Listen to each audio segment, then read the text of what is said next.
함께 보실 말씀은 창세기 6장 9절부터 22절까지 말씀 보겠습니다.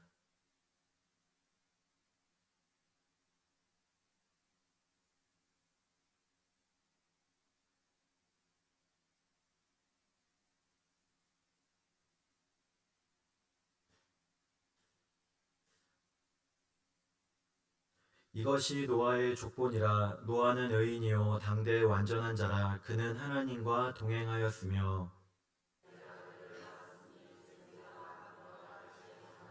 그때에 온 땅이 하나님 앞에 부패하여 포악함이 땅에 가득한지라.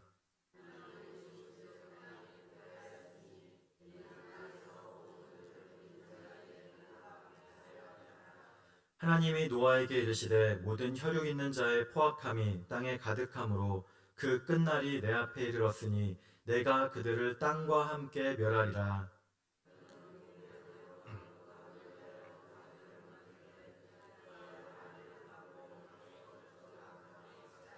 내가 만들 방주는 이러하니 그 길이는 300규빗, 너비는 50규빗, 높이는 30규빗이라.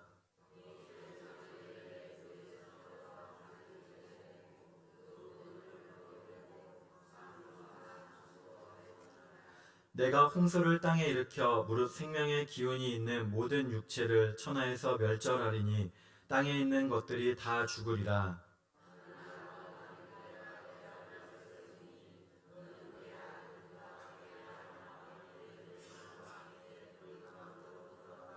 혈육 있는 모든 생물을 너는 각기 암수 한 쌍씩 방주로 이끌어들여 너와 함께 생명을 보존하게 하되,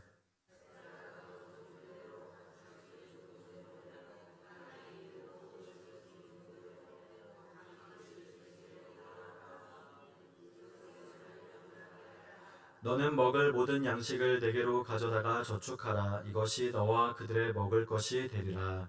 노아가 그와 같이 하여 하나님이 자기에게 명하신 대로 다 준행하였더라. 아멘. 네, 오늘은 노아의 믿음이라는 제목으로 우리 같이 말씀 나누겠습니다. 김충남 인문교육연구소장의 힐링 고전 이 기고글에 어부사에 보니까 이 구런이라는 어부라는 구런의 어부라는 시와 의미를 소개합니다. 지금부터 2300년 전에 중국 전국시대 초나라의 이 비운의 충신이었던 구런이 있었습니다. 그는 좌의정에 해당하는 벼슬을 하면서 위기에 처한 나라를 구하려 했습니다. 하지만 정적들과 충돌해서 이 모함을 받고 이 조정에서 쫓겨난 다음에 그는 결국 이 명나강에 투신해서 한 많은 삶을 마감한 것입니다. 그런데 이렇게 구런이 죽기 직전 강가에 살았는데 어부사는 이 무렵에 지어진 것입니다. 어느 날 초라한 모습으로 유배 중에 나라를 떠올리면서 이 강가를 거닐고 있었습니다. 그런데 그러한 구런을 본 한 어부가 물었습니다. 당신은 삼녀 대부가 아니십니까? 어쩌다 이런 처지가 되었습니까? 그러자 구런은 세상 사람들은 모두가 다 술에 취해 있는데 혼자만 맑은 정신이고 모두 다 부패했는데 혼자만 깨끗해서 이렇게 쫓겨났습니다. 라고 말합니다. 그러자 어부는 이러한 구런의 비타협적이고 고고한 자세를 비판하면서 이렇게 되물었습니다. 총명한 사람은 자기 생각만 고집할 것이 아니라 시대의 흐름에 순응할 줄 알아야 되고 온 세상이 혼탁하다면 그 옳고 그름의 기준에 맞추고 그들과 한편이 되어야 되지 않겠습니까? 라고 말합니다. 그래서 모든 사람이 만약에 취했다면 당신도 그들이 먹다 남은 이 술 지게미를 먹고 그들과 함께 취하면 될 것이지 어찌하여 고집스럽고 고상한 행동을 해서 이렇게 추방당하셨습니까? 라고 되물었다는 것입니다. 그러자 구런은 한 번 더 자신의 뜻을 결연히 이렇게 말합니다. 방금 머리를 감은 사람은 갓에 묻은 먼지를 털어내고서 씁니다. 방금 목욕한 사람은 옷에 묻은 먼지를 털어내고서 입어야 됩니다. 어찌 깨끗한 몸으로 세상의 더러움과 가까이 할 수 있겠습니까? 저는 차라리 강물에 뛰어들어 물고기 밥이 될지언정 깨끗한 마음을 속세의 먼지로 더럽히지는 않을 것입니다. 라고 했다는 것입니다. 그러자 어부는 그 말을 듣고는 빙그레 웃으며 이 배의 노를 두드려 떠나가면서 이 노래, 이 창랑가를 부르며 유유히 떠나갔습니다. 이 창랑가의 내용은 이렇습니다. 이 한자의 음과 뜻, 저는 뭐 한자를 잘 모르지만 읽어드리면 이렇습니다. 창랑지수 청해, 그러니까 창랑에 물이 맑으면 가이탁 오영, 내 각근을 씻고 창랑지수 탁해, 그러니까 창랑에 물이 흐리면 가이탁 오족, 내 발을 씻으리라라는 것입니다. 뭐 이에 대해서는 여러 가지 해석이 있는데 바로 이 세상이 맑으면 맑게 맞춰 살고 또 세상이 흐리면 흐리게 살라는 뜻으로 봅니다. 그래서 이 청탁자적의 생활을 권한 것입니다. 그러니까 어부는 이 창랑가를 부르면서 끝까지 구런이 난 혼자 깨끗하게 살겠습니다라고 하자 그렇게 혼탁한 세상에 독야 청청하지 말고 세상사에 순응하며 살라 그런 메시지를 전한 것입니다. 우리도 이 땅을 살아가면서 때로는 이러한 생각이 있지 않습니까? 우리 구렁과 같이 독야 청청하며 어두운 세상 등지다가 또 쫓겨나서 혼자 깨끗하게 사는 것이 옳은지 아니면 그냥 어부의 인생관처럼 뭐 세상에 순응하며 사는 처세관이 옳은지 우리가 사실 선택하기가 어려울 때가 있습니다. 이광수 광순의 복덕방 대표가 펴낸 어떻게 살 것인가 이게 보면은 2021년 서울 송파구의 30평대 아파트가 23억 8천만 원에 실거래되었다고 합니다.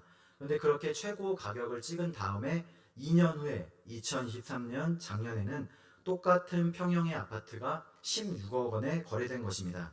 2년 만에 매매 가격이 무려 7억 8천만 원이나 하락한 것입니다. 그러면서 이 7억 8천이면은 대한민국 평균 월급 생활자가 이 소득을 한 푼도 쓰지 않고 18년, 20년을 넘게 저축해야만 모을 수 있는 돈인데 이러한 차이가 생긴 이유는 변화를 인정하느냐 그렇지 않느냐에 있었다는 것입니다. 21년도에 아파트를 23억 8천만 원에 매입한 그 시기는 이 주택 가격이 급등하던 시기라서 앞으로도 사람들은 더 오를 것이라 생각하고 높은 가격에 주택을 매입했습니다. 반면에 2023년도에는 아파트 가격이 전반적으로 하락할 것이라는 이 시장의 우려가 컸고 실제로 매매 가격이 하락했습니다.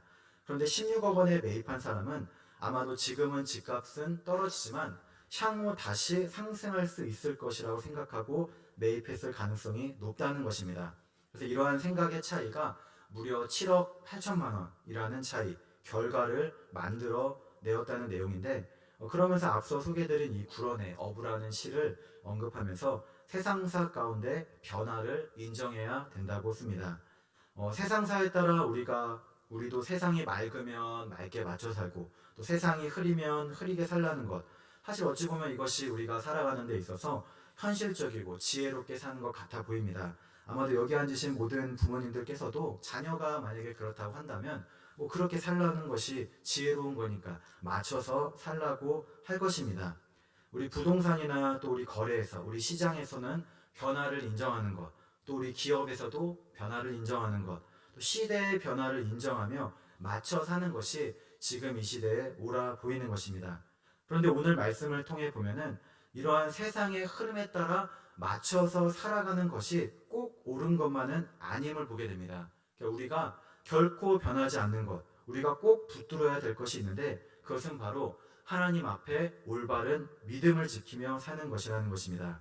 세상 모두가 죄를 말하고 모든 사람들이 다 죄의 길로 가더라도 믿는 성도들만큼은 그 물결을 거슬러 살아야 된다는 것. 그것이 오늘 성경 말씀이요 노아의 믿음인 것입니다. 오늘 말씀을 통해서 노아의 믿음 가운데 우리가 본받을 것은 무엇인지, 우리가 배울 것은 무엇인지 살펴보도록 하겠습니다. 먼저는 믿음으로 하나님의 말씀을 지키며 살아야 된다는 것입니다. 우리 말씀 앞에 순종하고 헌신해야 되겠습니다. 마태복음 7장 13절로 14절에 보니까 좁은 문으로 들어가라 말씀합니다. 그러면서 멸망으로 인도하는 문은 크고 그 길이 넓어 그 길로 들어가는 자가 많고 생명으로 인도하는 문은 좁고 그 길이 협착하여 찾는 자가 적다고 말하는 것입니다. 우리가 믿는 이 길은 무슨 문입니까? 우리가 믿는 이 길, 교회에 오는 길은 좁은 문, 조금은 길인 것입니다. 그렇지만 세상 사람들이 죄를 짓고 또 하나님을 떠나가는 길은 멸망의 길이요. 크고 넓어서 많은 사람들이 그 길로 가는 것입니다. 우리는 세상 사람들이 다 큰 길로 간다고 해서 나도 거기를 가야지, 우리 따라가서는 안 되는 것입니다. 천국으로 가는 길, 하나님의 자녀가 돼서 좁고 협착해서 찾는 자가 적다 할지라도 우리는 이 길로 나아가야 된다는 것입니다. 유머의 예화 중에 지독한 500원 구두쇠가 천국에 가다가 있습니다. 우리 지독한 구두쇠가 죽어서 천국 문 앞에 도착했습니다. 천국 앞에는 베드로가 지키고 있었습니다. 베드로는 구두쇠를 보더니 천국 명단에는 이름이 없다고 말했습니다. 그러자 구두쇠는 아니 베드로님, 그럴 리가 없습니다. 다시 한번 제 이름을 자세히 살펴봐 주십시오 라고 했습니다. 베드로는 다시 한번 명단을 살펴보았지만 아무리 찾아도 없어서 죄송합니다, 이름을 찾을 수 없습니다. 특별히 착한 일을 한 적이 한 번도 없으시네요 라고 말합니다. 그러자 구두쇠는 펄쩍 뛰며 말했습니다. 아닙니다. 제가 죽기 전에 며칠 전에 거지에게 500원을 제가 주기까지 했습니다 라고 했다는 것입니다. 그러니까 이 일을 어떻게 해야 되나, 이렇게 자꾸 천국에 들어가겠다고 하는 구두쇠 앞에 고민이 된 베드로는 잠시 생각하다가 이렇게 말했다고 합니다. 네, 그럼 500원을 도로 줄 테니 이것을 가지고 지옥에 가세요. 예수님을 믿고 하나님 나라에 가는 것은 결코 쉽지가 않습니다. 사실 우리가 가는 길은 좁은 길이요, 또 험한 길입니다. 그런데 우리는 이러한 것을 굳게 믿으며 인내하며 지켜내야 된다는 것입니다. 설령 지금 내 주위에 우리 대부분 그렇진 않겠지만 아무도 믿지 않는다고 하더라도, 가족도 또 친구도 이웃도 어느 누구도 내 옆에 예수님을 한 사람도 안 믿는다고 하더라도 우리는 반드시 예수님을 믿고 교회에 나와서 우리가 복음을 전해야 된다는 것입니다. 우리가 생각할 때 노아는 어떻게 그 큰 방주를 다 지었을까 우리가 생각합니다. 오늘 말씀에도 보면 14절부터 16절까지 상세하게 방주에 대해서 하나님께서 설명해 주십니다. 지을만 하니까, 사람이 지을만 하니까 하나님께서 명하셨겠지 우리 생각이 되지만 이 일은 아마도 일생일대의 큰 대작업이었을 것입니다. 노아가 방주를 지은 기간은 얼마나 될까? 우리가 보면은 창세기 6장 3절에 보니까 여호와께서 이르시되 나의 영이 영원히 사람과 함께하지 아니하리니 이는 그들이 육신이 됨이라. 그러나 그들의 날은 120년이 되리라 하시니라 말씀합니다. 그들의 날은 120년이 되리라. 이것을 사람의 수명이 120년이 되리라. 그렇게 우리가 볼 수도 있는데 어쨌든 노아 시대에는 몇백 년씩 사람들이 살았습니다. 그런데 갑자기 하루아침에 120년으로 확 줄어든 것이 아니라 장차 그 기간이 지나면, 그러니까 100년, 120년이 지나면 대홍수, 이 심판이 있을 것으로 보면은 이렇습니다. 그러니까 즉 하나님의 말씀이 있고 난 다음에 앞으로 100년, 120년이 지나면 사람들이 모두 심판을 받고 죽게 된다고 볼 수 있는 것입니다. 그렇다면 노아가 실제로 방주를 지은 기간을 한 100년에서 최대 120년, 아니면 그 이하로 최대 120년까지 그 이하로 작게 볼 수 있습니다. 그래서 하나님께서는 그들의 날, 남은 수명이 120년이 남았다라고 하신 겁니다. 그런데 이 기간 동안에 얼마나 많은 사람들이 하나님 앞에 돌아왔을까요? 노아는 이렇게 하나님의 말씀, 경고 메시지를 들었으니까 아마도 100년 넘게 앞으로 이 땅에서 홍수가 올 것입니다. 앞으로 이 땅에 하나님의 심판이 임할 것입니다. 앞으로 이 땅에 비가 내려서 우리가 다 죄로 붉은 이 세상이 다 사라질 겁니다 라고 외치며 전했을 것입니다. 하지만 노아가 아무리 외쳐도 사람들은 듣지 않았습니다. 아마 성경에 나오지 않지만 설령 처음에는 그 얘기를 듣고 정말 그렇습니까? 그러면 저도 같이 배를 만들고 같이 동참하겠습니다 하면서 배를 만들기 시작했어도 한 해가 가고 두 해가 가고 10년, 20년, 몇십 년이 지나면서 같이 방주를 만들던 사람들이 다 지쳐서 각자 다른 길로 갔을 것입니다. 아마도 모든 사람들은 다 이 노아를 떠나면서 이 노아를 제정신이 아니라고 생각하고 저렇게 산에다가 배를 만드는 사람, 이게 이상한 사람이라고 손가락질하며 비난했을 것입니다. 베드로전서 3장 20절에는 이렇게 말합니다. 그들은 전에 노아의 날 방주를 준비할 동안 하나님이 오래 참고 기다리실 때 복종하지 아니하던 자들이라. 방주에서 물로 말미암아 구원을 얻은 자가 몇 명뿐이니 겨우 8명이라 말씀합니다. 실제로 방주에 들어가서 그 많은 하나님이 100년, 120년이라는 시간을 허락해 주셨지만 실제로 하나님께 돌아와서 구원을 얻은 사람은 8명이었던 것입니다. 그래서 창세기 7장 13절에 보니까 노아와 노아의 아내, 그리고 노아의 세 아들 셈, 함, 야벳, 그리고 세 자부, 며느리들이었던 것입니다. 어느 누구도 노아의 말을 듣지 않고 믿지 않고 회개하지 않은 것입니다. 하나님께서는 120년이라는 기간을 유보해 주시고 죄에 대해서 심판하지 않으셨지만 어느 누구도 돌아온 사람이 없이 베드로전서 3장 20절의 말씀처럼 하나님이 오래 참고 기다리셨지만 복종하지 않게 된 것입니다. 그래서 겨우 8명만이 방주에서 물로 말미암아 구원을 얻게 됩니다. 우리는 이러한 것을 깨닫고 언제나 죄 많은 이 세상 가운데 살아가면서 예수님을 믿는 것, 우리 구원받은 것을 굳게 지켜내야 되겠습니다. 노아의 시대는 너무나 타락해서 어쩔 수 없다고 하더라도 지금은 그렇지 않습니다. 나 혼자만이라도 굳건하게 예수님을 믿고 또 내가 믿은 예수님을 사랑하는 가족들과 우리 친가 친척 이웃들에게 복음을 증거해서 구원해야 되는 것입니다.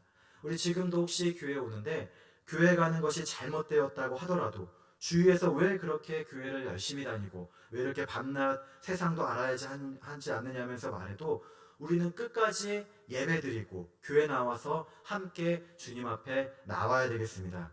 우리가 믿는 이 믿음은 성경의 말씀은 100% 확실한 것입니다. 우리 진리인 것입니다.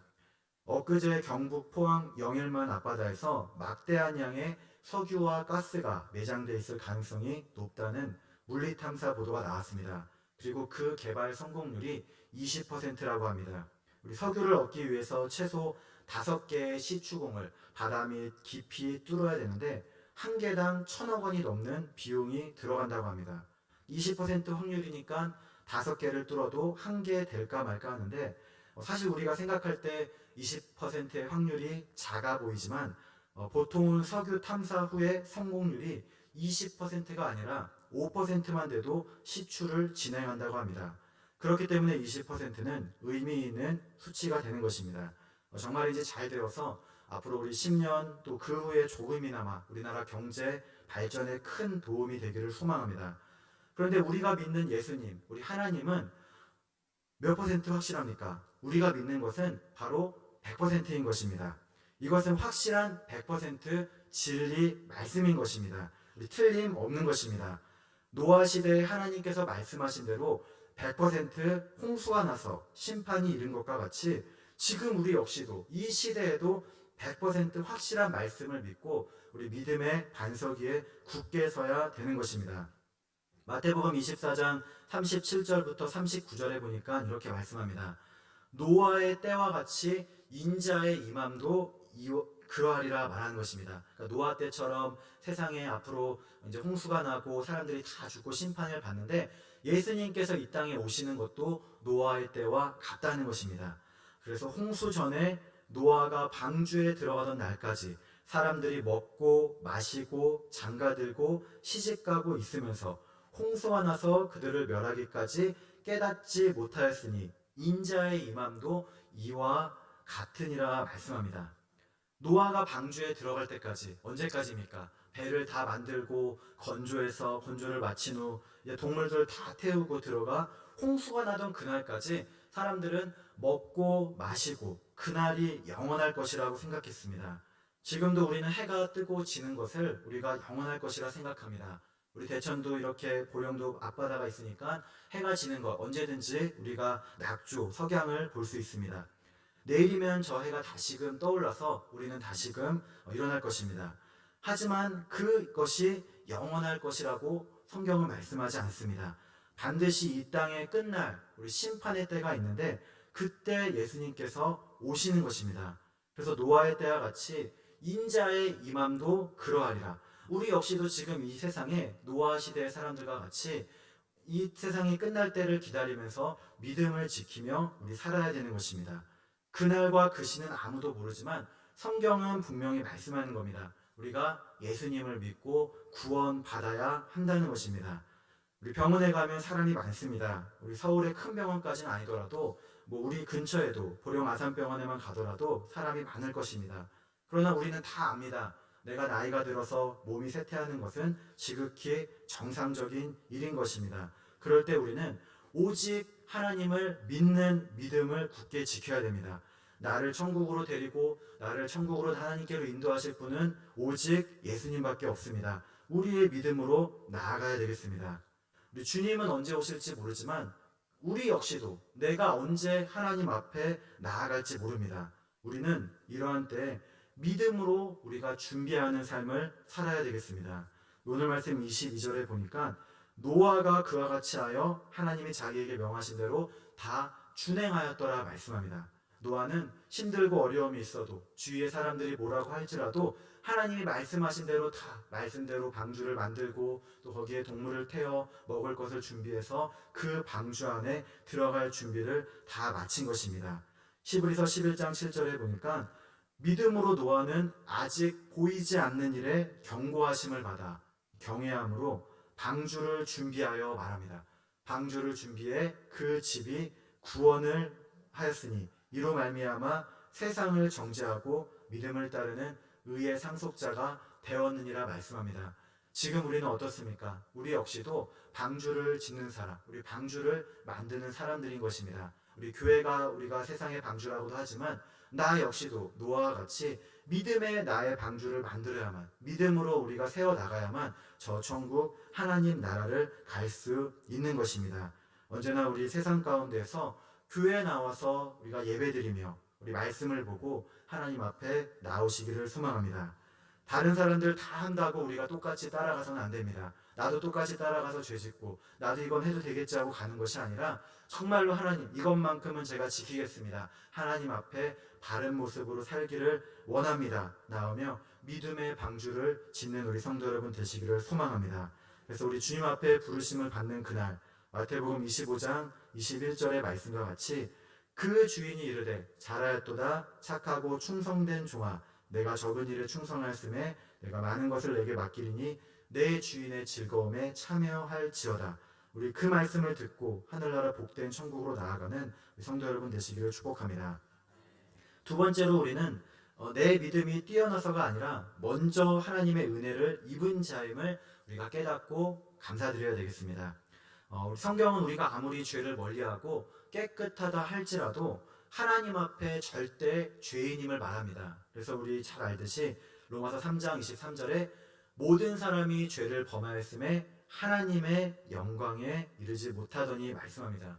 로마서 3장 10절로 12절에 무엇이라고 말합니까? 기록된 바 의인은 없나니 하나도 없으며 깨닫는 자도 없고 하나님을 찾는 자도 없고 다 치우쳐 함께 무익하게 되고 선을 행하는 자는 없나니 하나도 없도다 말합니다. 이런 식으로 우리가 따지면 사실 우리가 독야 청청하려고 세상 등지고 쫓겨나서 강물에 몸을 던진 구런보다는 세상에 순응하고 맞춰 살라는 어부의 말이 더 맞아 보이기도 합니다. 어차피 다 똑같은 죄인인데 어차피 다 하나님 앞에 다 죄 짓는 사람인데 너도 죄인 나도 죄인인데 그런 마당에 혼자 깨끗하면 무엇하나 우리 그런 생각이 들 수 있습니다. 오늘 말씀에서 사실 노아에 대해서 표현할 때 우리 오늘 9절에 보니까 이것이 노아의 조건이라 노아는 의인이요 당대의 완전한 자라 그는 하나님과 동행하였으며 말씀합니다. 우리 앞서 로마서 말씀에서는 의인은 없나니 하나도 없다고 하고 깨닫는 자도 없고 다 치우쳤다고 했는데 우리 오늘 성경 말씀에 보면 노아를 의인이라고 하지 않습니까? 이게 성경이 앞뒤가 잘못됐나 우리 그런 생각이 들 수 있습니다. 또 에스겔 14장 14절에 보면은 우리가 국가대표 선수하듯이 의인의 대표 선수, 대표격인 사람이 나옵니다. 그래서 의인의 대표 선수로 노아, 다니엘, 욥 이렇게 말하면서 비록 노아, 다니엘, 욥 이 세 사람이 거기에 있을지라도 그들은 자기의 공의로 자기의 생명만 건지리라 나주 여호와의 말이니라 말씀합니다. 너무나 세상이 타락해서 노아, 다니엘, 욥과 같이 의로운 사람이 있어도 자기 생명만 겨우 건진다는 말입니다. 욥기 1장 1절에도 욥은 온전해서 정직해서 하나님을 경외하며 악에서 떠난 자라는 성경의 평을 듣습니다.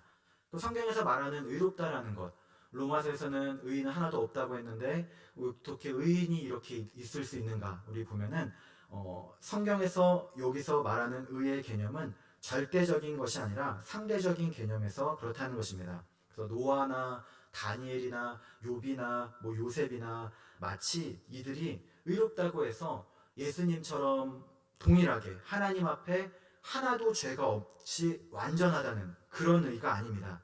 도리어 여기서 말하는 의는 사람과 하나님 보시기에 부끄럽지 않은 자가 되려고 성실하게 최선을 다해서 노력했다는 것을 뜻합니다. 그래서 오늘 말씀 9절을 다시 해보니까 노아는 신앙적 측면에서는 의인이었고 인격에 있어서는 당대의 완전한 자였고 그 생애는 하나님과 동행한 자라고 표현됩니다. 그런데 말씀 해석해 보니까 노아가 하나님을 만날 수 있었던 것은 이렇게 의인이고 종교성, 도덕성이 완벽해서가 아니라고 말합니다. 노아가 하나님을 만난 것은 무엇입니까? 바로 하나님께 은혜를 입은 자였기 때문임을 말씀하는 것입니다. 그래서 오늘 우리가 읽진 않았지만 창세기 6장 8절 바로 앞구절에 보니까 그러나 노아는 여호와께 은혜를 입었더라 말씀합니다. 하나님께서는 죄악이 많은 그 세상 가운데에서 노아를 택하셔서 노아를 은혜를 주시고 그분의 선한 뜻을 펼쳐 나가셨다는 것입니다. 사실 노아도 아담 이후 죄의 저주가 이미 이 땅에 있었기 때문에 그 역시 타락한 존재에 불과했습니다. 그래서 당장 오늘 읽은 말씀에서는 뭐 의인이고 뭐 당대의 완전한 자라고 해서 와 우리 대단하다 대단해 하면서 읽지만 홍수가 있고 난 다음에 창세기 9장 21절에 보면 그만 노아는 인간의 나약함으로 말미암아 실수하는 모습이 나타납니다. 술에 취해 추태를 부리고 또 그 추태를 희롱한 아들의 후손에게 저주를 내리는 지극히 인간적이고 지극히 사람의 연약함, 실패, 한계, 허물이 나타나는 것입니다. 믿음의 조상인 아브라함은 어떻습니까? 아브라함도 처음부터 믿음이 좋아서 하나님께서 부르신 것이 아님을 우리가 잘 압니다. 여호수아 24장 2절과 3절에 보니까 중간에 보니까 옛적에 너희 조상들 곧 아브라함의 아버지 나홀의 아버지 데라가 강 저쪽에 거주하여 다른 신들을 섬겼으나 내가 너희의 조상 아브라함을 강 저쪽에서 이끌어내어 말합니다. 그러니까 아브라함의 조상들은 그들이 거주했던 갈대아 우르에서 그러니까 원래 아브라함의 집, 아브라함의 고향에서 다른 신들을 섬겼다고 성경은 말씀합니다. 성경에는 명시되어 있지 않지만 당시 그 지방 사람들이 아마도 보편적으로 섬겼던 우리 낮에는 태양, 밤에는 달이 뜨는데 한 밤하늘의 달, 그 월신을 섬겼을 것으로 봅니다. 그런데 아브라함이 하나님의 부르심을 받기 전에 그가 우상을 숭배했는지는 우리가 알지 못합니다. 그렇지만 한 가지 확실한 것은 아브라함 역시 그 집안 전체가 다 그렇게 우상 숭배를 했기 때문에 그 영향권, 문화에서 완전히 자유롭지는 않았을 것이라는 것입니다. 여기서 우리가 알 수 있는 것은 아브라함이나 노아를 비롯한 이스라엘 백성들은 모든 민족 중에 선택받게 된 것이 결코 그들의 공로 때문이 아니라는 것입니다. 이들 역시도 죄 많고 허물이 많았음에도 불구하고 오직 하나님의 은혜와 전적인 부르심에 의해 구별되어 택함받은 것입니다. 그래서 오늘 말씀에도 노아는 의인이요 당대의 완전한 자를 할지라도 그보다 먼저 우리 8절에 보면은 노아는 여호와께 은혜를 입은 자더라 그렇게 말합니다. 오직 하나님의 은혜를 입었기 때문에 노아를 부르셨다는 것입니다. 그래서 우리가 생각할 때 노아 참 대단해 100년 동안 그렇게 배도 만들고 사람들이 뭐라고 하는데 그렇게 하나님을 잘 믿고 참 뛰어나구나. 그래서 오늘 말씀이 얼마나 노아가 하나님 말씀을 잘 지켰나 그 뛰어남을 보여주기 위해서 나타난 것이 아니라는 것입니다. 도리어 우리가 알 것은 부족한 자라 할지라도 그를 사용하셔서 인류 구속의 큰 역사를 이루어 나가시는 우리 하나님, 바로 그 하나님의 위대하심을 우리에게 보여준다는 것입니다. 우리 교회는 어떻습니까? 우리 교회는 완전한 사람들이 모인 곳이 아닙니다. 누구나 죄 많고 허물 많은 사람들이 모인 곳이 바로 교회입니다. 만약에 우리도 교회에 점수제를 도입해서 앞으로 새가족 등록할 때 우리 신앙 점수 최소 70점 이상 되는 분들만 오세요. 우리 그러면 또 어느 누가 오겠습니까? 교회에서 교회로 옮기는 수평 이동은 가능할지 몰라도 처음 예수 믿는 사람은 어느 누구도 교회에 올 수 없을 것입니다. 우리 교회는 사람을 평가해서 깨끗한 사람만 오세요 하는 곳이 아닙니다. 바로 세상에서 누구나 똑같이 죄를 짓고 넘어지는 존재지만 내가 잘해서가 아니라, 내 믿음이 뛰어나서가 아니라 전적으로 하나님의 부르심을 따라 나온 우리 성도들의 모인 곳임을 믿으시기 바랍니다. 그럼 우리가 교회에 와서도 내가 나의 기준으로 우리가 사람을 판단하고 정죄해서는 안 되겠습니다. 우리 어떤 사람은 어떠하고, 직분자인데 어떤 직분을 받았는데 어떠하다고 우리 판단하고 정죄해서는 안 됩니다. 우리는 언제나 죄 많은 사람들이 모인 곳, 우리 교회라는 것을 알고 서로 사랑하고 용서하고 받아줘야 되는 것입니다. 우리 역시도 이러한 부르심을 받은 것을 깨닫고 감사드려야 됩니다. 우리 내가 잘나서, 우리 내가 똑똑해서, 내가 믿음 좋아서 우리 부름을 받고 오늘 이 자리 교회에 온 것이 아닙니다. 나는 분명 부족하지만 부르신 하나님의 은혜가 있는 것입니다. 우리 수요 예배 오는 것도 감사드려야 되겠습니다. 우리 저도 마찬가지입니다. 우리 앞에 서게 된 것이 제가 뭐 잘나서 또 당연히 뭐 서야 되니까 선 것이 아닙니다. 하나님께서 허락해 주셨고 또 오늘도 교회 올 때 아무 일 없이 잘 안전하게 와서 또 이 자리에 이렇게 와서 우리 서게 된 줄로 믿습니다. 오직 하나님의 은혜에 의해서 우리 이 자리에 나온 것임을 믿으시기 바랍니다. 에베소서 2장 8절로 9절에 너희는 그 은혜에 의하여 믿음으로 말미암아 구원을 받았으니 이것이 너희에게서 난 것이 아니요 하나님의 선물이라. 행위에서 난 것이 아니니 이는 누구든지 자랑하지 못하게 함이라 말씀합니다. 우리 언제나 내가 예수님을 믿은 것, 내가 잘나고 내가 엄마 뱃속에서부터 믿었으니까 온 거지, 우리 그런 것이 아니라 정말로 하나님께 감사드리며 오늘도 나를 부르신 그 하나님 은혜를 찬양하며 영광 돌리는 복된 성도 여러분 되시기를 축복합니다. 말씀을 마치겠습니다. 언제나 어느 누가 뭐라고 해도 저는 믿음 지키겠습니다. 우리 노아와 같이 우리는 이 땅에서 배 만드는 사람, 보이지 않는 믿음의 방주를 만들어서 나중에 예수님을 믿고 천국에 가는 우리 그런 자녀들입니다. 다른 사람들 다 죄 짓는다고 하더라도 같이 따라가서는 안 됩니다. 하나님 끊어내게 해달라고, 죄에서 끊어내서 다시금 하나님께 나오게 해달라고 우리 간구하시기 바랍니다. 세상에 맞춰 처세하며 순응하는 것이 아니라 언제나 하나님의 부르심에 감사하면서 나처럼 죄 많고 허물 많은 사람도 주의 자녀가 되게 하심을 감사합니다. 그 말씀과 뜻에 순종해서 준행하며 살아가는 복된 성도 여러분 되시기를 주님의 이름으로 축복합니다. 기도드리겠습니다. 하나님 감사드립니다. 언제나 말씀에 따라 준행하며 믿음의 고백으로 사랑하는 저희 모두가 되게 해주시옵소서. 감사드리며 예수님의 이름으로 기도드립니다. 아멘. 찬송가 435장 찬양드리겠습니다.